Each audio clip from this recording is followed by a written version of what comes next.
You're hanging out in the House of Sunny podcast, where it's always sunny, mostly because of your host, comedian and YouTuber, Sunny Lohman. Want to know what Sunny and her friends are thinking about this week? Well, here she is, Sunny Lohman. Welcome. I am not Sunny, in case you couldn't tell. I'm her usual sidekick, Doug, from the Rational Capitalist blog, which is www.theratcap.com, which also links to my Facebook page. Sunny is not here. She has been impeached for colluding with the Russians. We didn't have any actual evidence, but we couldn't take a chance given Putin's attempts to destabilize podcasts throughout the world. But actually, we didn't impeach Sunny. But she is probably colluding with some Pacific Islanders right now in a very warm and beautiful place because she is on vacation. She will be back next week, and I'm sure she will have some funny stories from her trip, so tune into that. She's actually already texted the show a pro tip from the pool she was at, and it said, shaving gross legs more important than painting toenails. So apparently someone was at the pool shaving or had hairy legs at the pool, and they were painting their toenails. So that's just a grim and sort of disgusting preview of what stories she will have for you next week. Speaking of shaving legs, Ash, wait, that's a bad segue. I'm going to bring in the sidekick, Ashley. Hello, Ashley. Are you in a warm and beautiful place? No, we got snow last night and it's really cold. So no. So you are not surrounded by ocean breezes and people painting their toenails at swimming pools. No, painting toenails all the time, but no pools. Well, I guess you've got 50% of it, so right. That's you're still ahead. Yeah. By the way, we've got to do this, of course. This has become popular. So you can call the show and leave a voice message at 707-681-5834. That's 707-681-5834. And we will play it on the air if it's good. We've been asking for people to leave jokes, and they have been. So we've got some. Mm-hmm. So let's play a few of those right now, Ashley, and just immediately go to the hilarity of the voicemail. Okay, 2 undocumented cannibals emigrate to the United States. They kill and cook a circus clown, and while they're eating the clown, one says after a while, I don't know, does this take funny to you? That's a good one. I like that good. one. Yeah. Yeah, very good. Very good. Okay. Here's the second one. Okay. Okay, what do you call 5 Chinese guys pushing a car? Let's stop this one. Yep. Now, I'm not sure where that joke was going. We don't pre-screen these, so let's not start my inaugural hosting with a total show meltdown. Let's go to the next show. Okay. All right. This is my last one. All right. Hi. What did the cheese sandwich say to the bartender? Do you serve food here? Boom, boom. I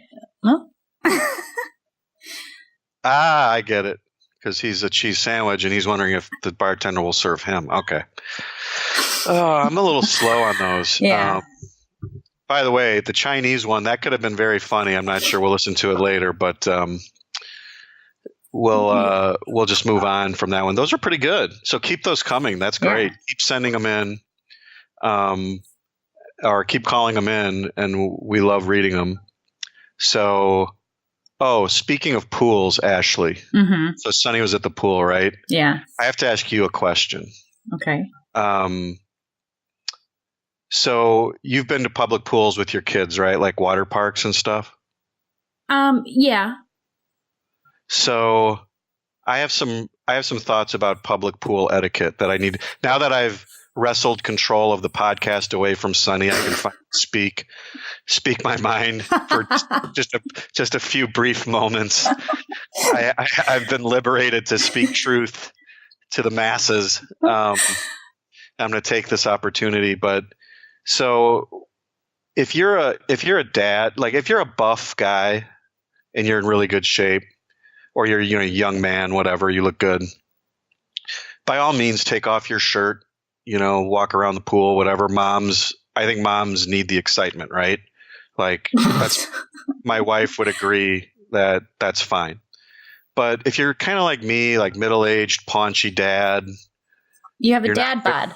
You have a dad bod, and maybe you even have tats, and you have a hairy back, especially if you have a really hairy back, and you're not in good shape. Just wear a shirt, right?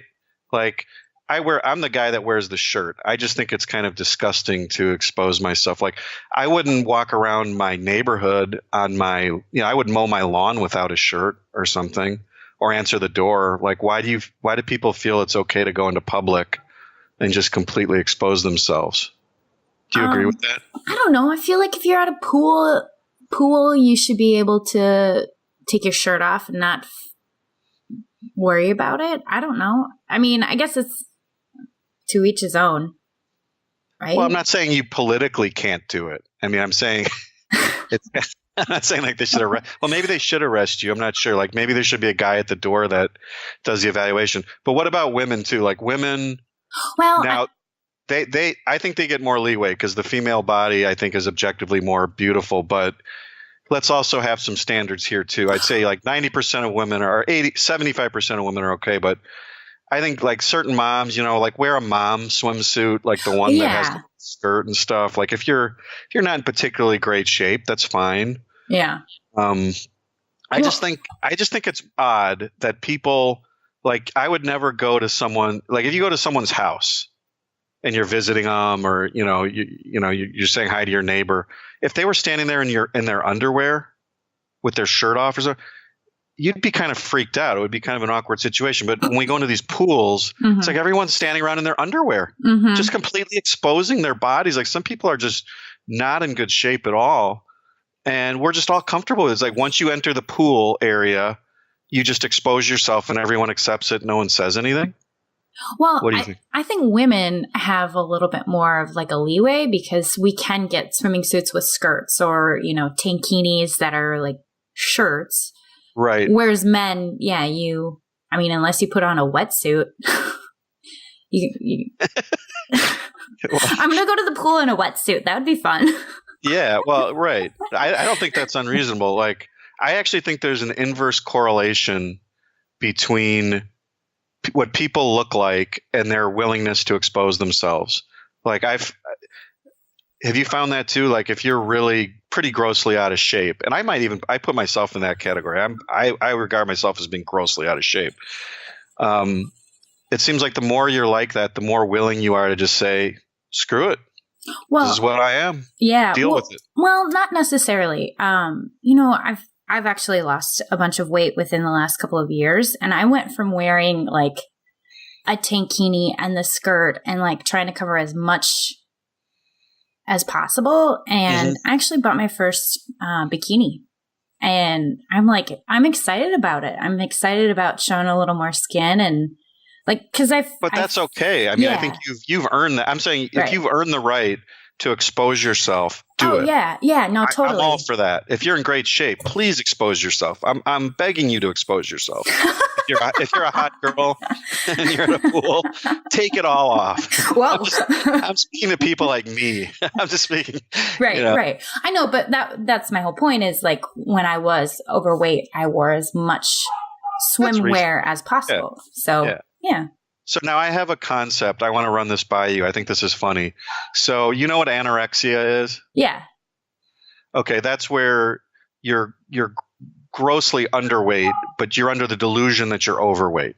Yeah. So I believe that in America we have the exact opposite problem, and I've created this term I call rexia. Yes. It's not anorexia, it's rexia, and that's where you're grossly obese, but you're under the delusion that you think you're really skinny and good looking. Yes. I think that's a far worse problem in America. Judging by my experiences at these pools, I think there are people that are walking around thinking, yeah, I look good. Yeah. And they're actually not in good shape. Do you think that's a good concept? I think people are rexic. I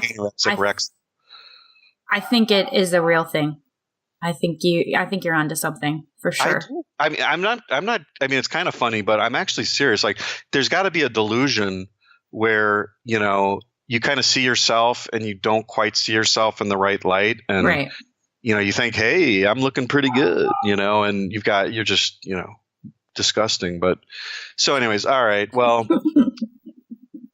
I'm sure if 90% of the people haven't turned off the podcast by now, then they'll enjoy our next segment, which is, now you are in Minnesota. Yes. Yep. And something is going on there this weekend known as the Super Bowl. Yes. And I had some fun. I was reading some very funny things about it. So tell us what's going on in Minnesota now. What do you think about this whole Super Bowl thing? Is it a big deal there? Is people excited or what? Yeah, there've been like tons of free concerts downtown, and like the not military, but the police is all ramped up, and there's a bunch of your dog's excited. I know. Sorry.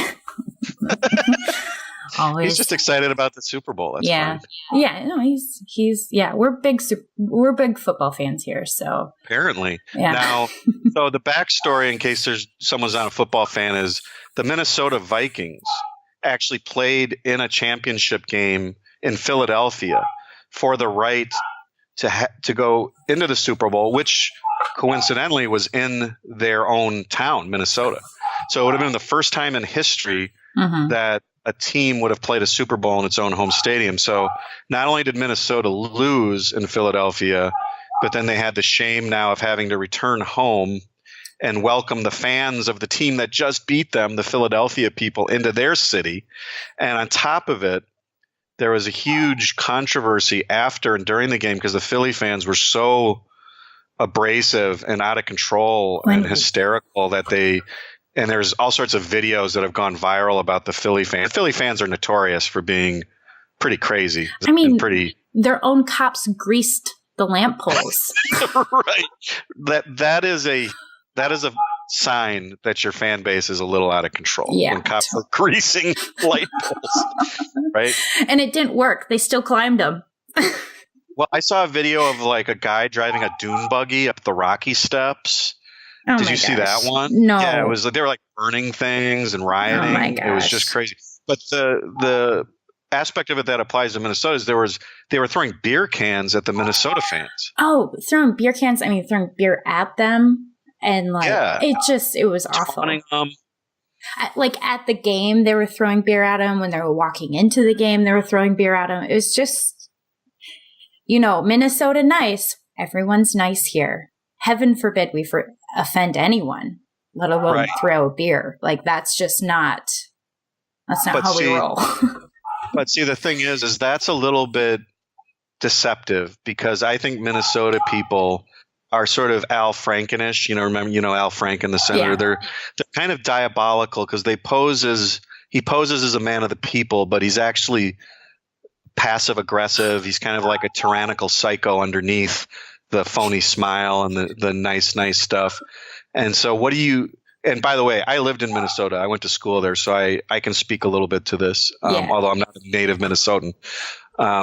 So what do you think about that? Because now I hear there's some stuff going on with the Eagles fans coming into town. Yeah, definitely. Minnesotans are passive aggressive. So for example, I think like football players, Eagle football players tried to go to some of our fancy restaurants downtown, and I think they were turned away for service just because these restaurants were fully booked or the wait was going to be super long. So that's how Minnesota rolls. Oh yeah, thanks for throwing beer cans at us, but nope, we can't see you. So they wouldn't just come out and say, "Hey, asshole, we're not letting you in here. You guys screwed us. Get out of here." They just chalk it up to, "Well, the restaurant's full. Yeah, first come, first serve." Yeah. See, that's diabolical because it's hypocritical. At least the Philly people make no pretense. I mean, they are what they are. Yeah. And I thought there was a viral video of this. I think it was pretty much symbolized the whole thing. There was this Minnesota woman yelling and lecturing this Philly kid who was drunk off his ass in Philly, saying, you don't respect us. You got to respect. And the guy is just going, "Go Birds," in her face. And I think that's like, here's this like Minnesota mom like lecturing this kid at his stadium, and he's just drunkenly yelling in her face. That pretty much symbolizes this whole situation. Yeah, totally.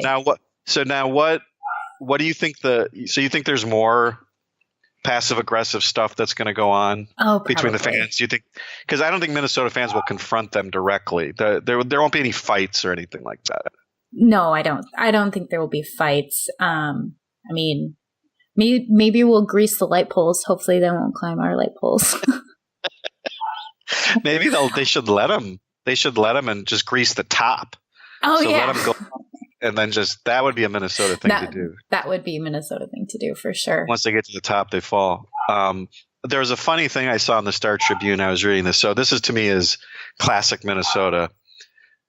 So imagine the Super Bowl taking place in Miami or New Orleans or a place like that people really want to go to. There's bikini parties and games on the beach and clubbing and all sorts of stuff. Well, in Minnesota, there's an article in the Star Tribune. And should I read this, or do you want to read this? No, you can. Yeah, you read it. Okay, I'll read it. So here was the first sentence of this article. Nearly 1,000 faithful celebrated at an official Super Bowl event that put the spotlight on one of Minnesota's less glitzy claims to fame: its national leadership and multi-faith cooperation. Woo! Yeah. Wow.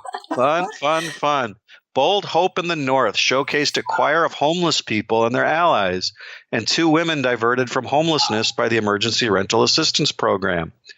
What followed was an ecumenical extravaganza featuring an Arab music ensemble, a klezmer cabaret, Twin Cities gospel legends, and words of inspiration from Twin Cities faith leaders. After the Bold Hope in the North event, this woman handed out bags containing a hat, socks, hand sanitizer, a toothbrush, and toothpaste. People attending the event were asked to take the bags and distribute them to people in need. Wow.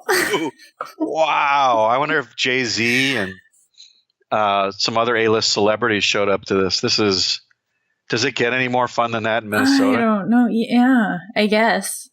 That's pinnacle right there. By the way, there was a picture accompanying this of these priests in full length vestments in the ice throwing crosses into the water. And that was the caption. Priests throwing crosses into the water.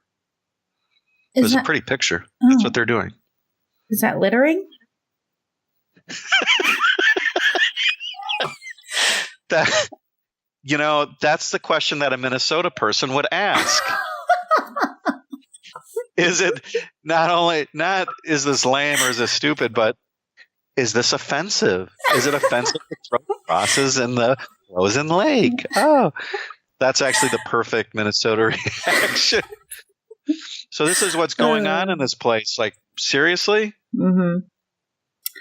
I mean, I've heard of like other parties and stuff too. I mean, it's not just that. It's not just handing out bags of socks and hand sanitizer. I mean, I think there's some stuff going. How should get better than that? I don't know. I mean, I know. Just picking out one thing. I'm sure there are. Yeah. But don't the bars close at midnight there or something, or 1 o'clock? No, 2. It's 2. They changed that because it used to be really early. Yeah. I was actually there to date myself. I was there the last time the Super Bowl was held in Minnesota, which I think is in the late 80s. and they had to extend the bar close time. Oh yeah. Because normally it's at 1 o'clock or something.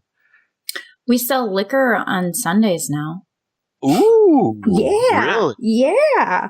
I thought they were going to deny service to people based on that rule on Super Bowl Sunday. You can't drink.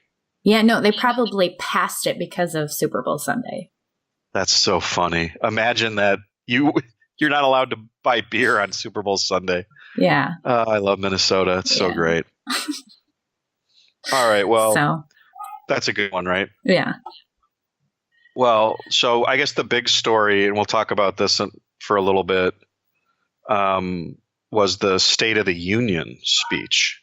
Moving on to less fun things. Did you see this thing last night? The State of the Union speech? My husband had it on, but I got distracted and started doing the dishes. Good for you. Because, hey, I'm worse than you. I did not watch it. Now, I'm a political junkie, and I blog about it, and so I somewhat required by law to watch these things.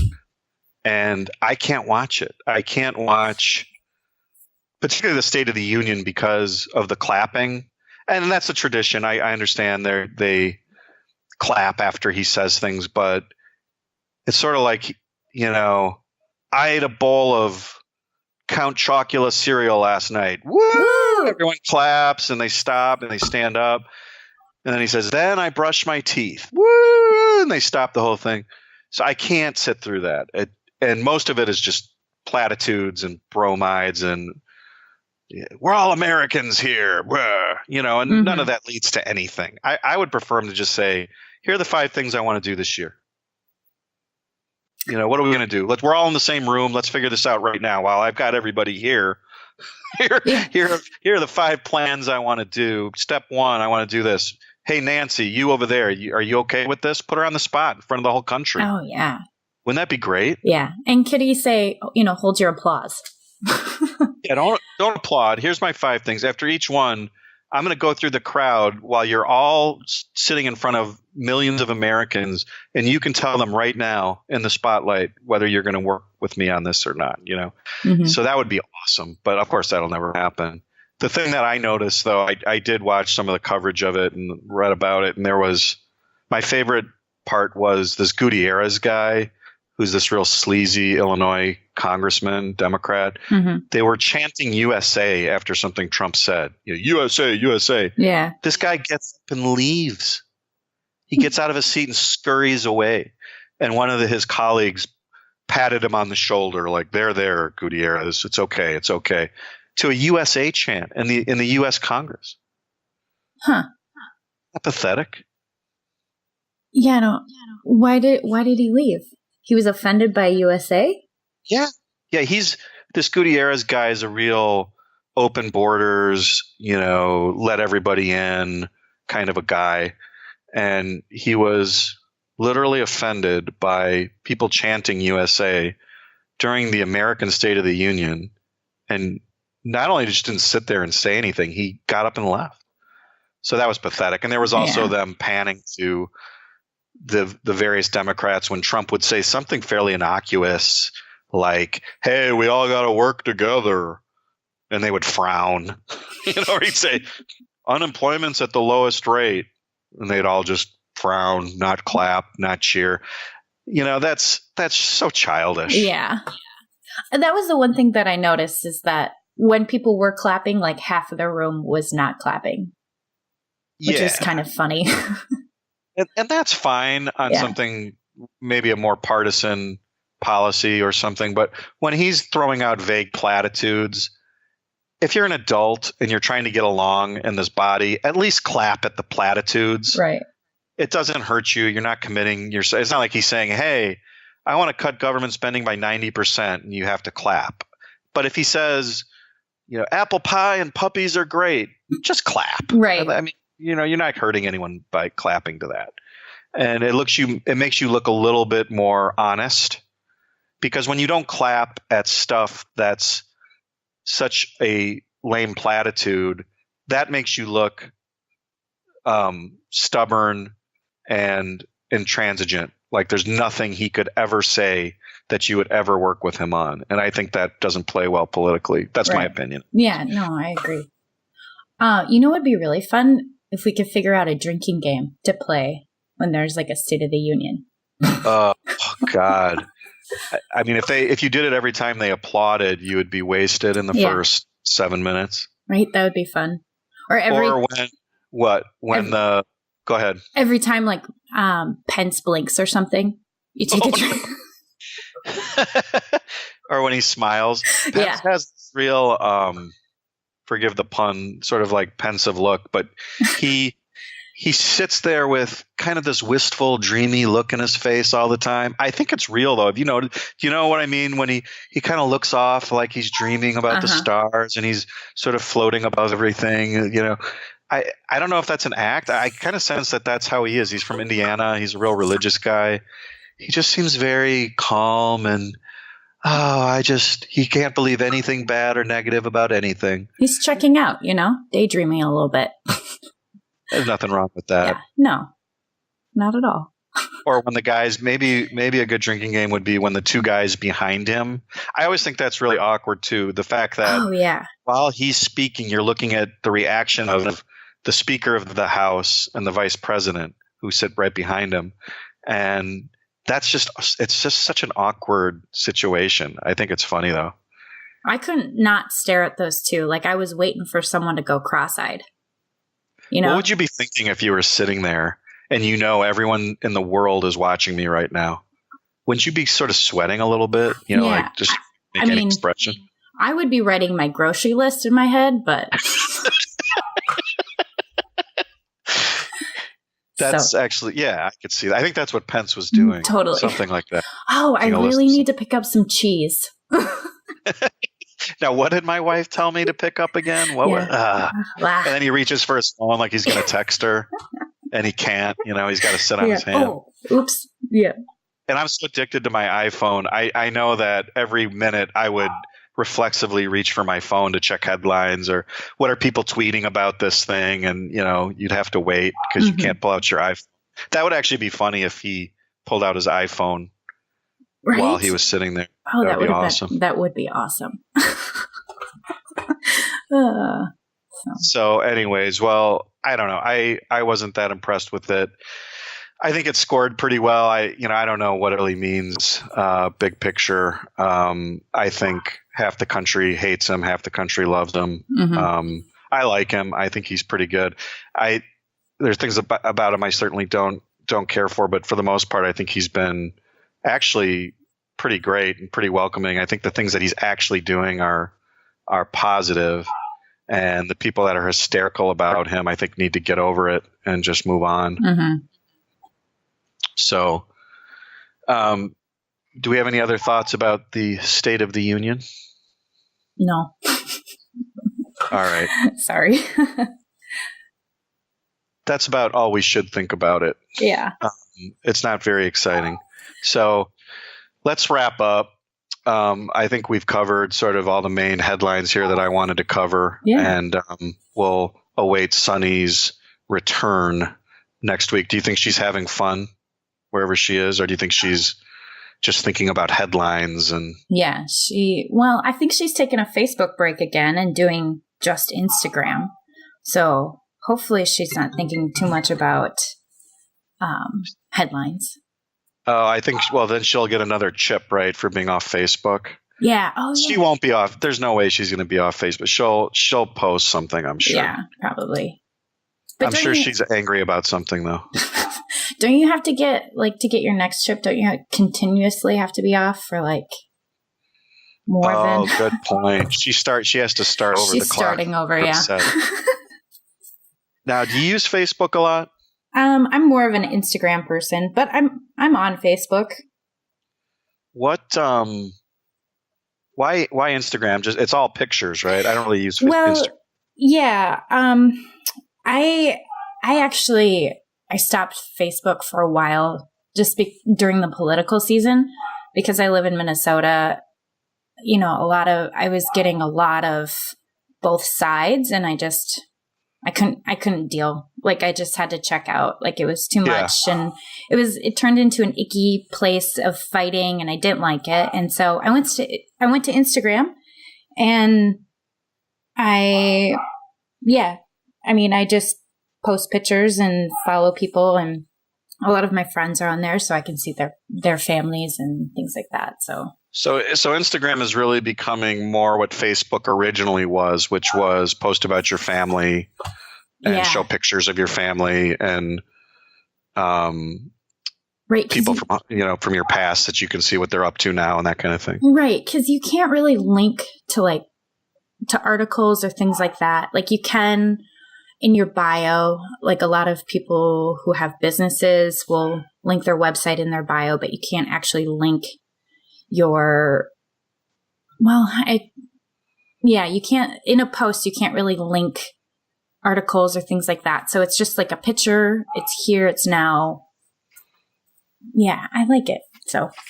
All right. Well, you're smart. You have a very healthy perspective, which is, I don't enjoy Facebook. So rather than fight, you just left, which is great. Mm-hmm.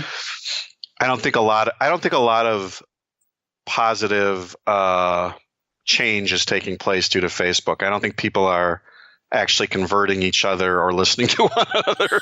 No. I kind of sense that people are just bitching at one another. Right, because you can leave your nasty comment and then you can walk away and never go back and look at it and not see the other person's point of view. Like, you're not forced into that conversation that you would have with someone face to face. So and you also can't see the verbal cues that you pick up, or I should say the facial cues that you get when you're actually having a face to face conversation. The way people look, the way they smile, the way they twitch. There's a certain style that someone's exhibiting when they're talking, where they're either hostile or they're really asking a question more than making a statement. Right. Or, it's more of a friendly tone. Whereas when it's black and white in Facebook, you can read all sorts of things into it. Like, I think this person's attacking me. Right. When really maybe they were just joking or just actually asking a question or thinking out loud and not attacking you. So people, you're right. People are able to not suffer the consequences that you would, or get the feedback you would normally get in a face-to-face conversation. So I think it's a very unhealthy way to deal with people. It really is. I think it's corrupting the culture. Mm-hmm. I mean, don't get me wrong. Instagram, you can still post something and get the negative comments there too, but that's good to know. Yeah. So that culture is still alive there, but I feel like you can avoid it a little bit more by just not reading those comments, and you can just see the photo.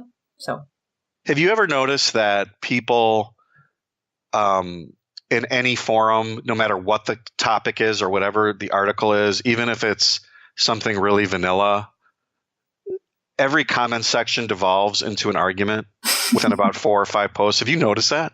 Yeah.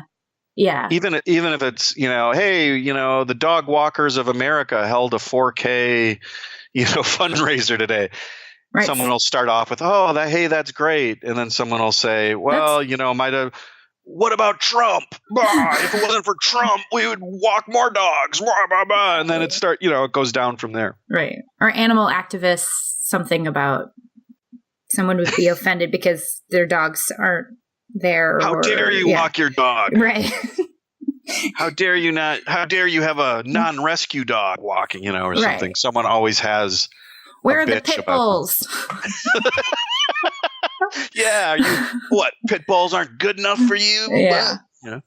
So that's my rule now. I'm sure someone else has thought of this, but it's sort of like Doug's rule, which is that every comment forum will devolve into an argument within 3.7 posts. Yes, probably. Right? Yeah. Yeah, it's horrible. So, okay, so on the note of our culture is corrupt and we all hate each other, let's sign off and hope you have a great Super Bowl weekend up there. Try to hand out as many bags of socks as you can. And let us know next week how it all goes. Yeah, I will for sure. All right. All right. Fun. All right. Okay, everybody. So, I should take some notes here for Sunny. She'll be back next week. I'm not sure who the guest is. You can call our number and leave a voicemail again, 707-681-5834. And you can visit House of Sunny on Patreon. Give money. We need money. Everybody needs money. So send her money and you'll be a hero. And you can join her elite squad. Okay. All right. Bye, everybody. We'll Bye, see ya. Ashley. Bye.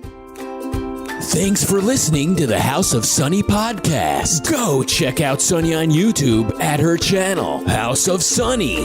Everything Sunny does is fan-funded, and because she's likely to get kicked off and demonetized on every platform at some point, please support her over at patreon.com/House of Sunny. Become one of Sunny's elite squad and have access to behind-the-scenes footage, t-shirts, special events, and more.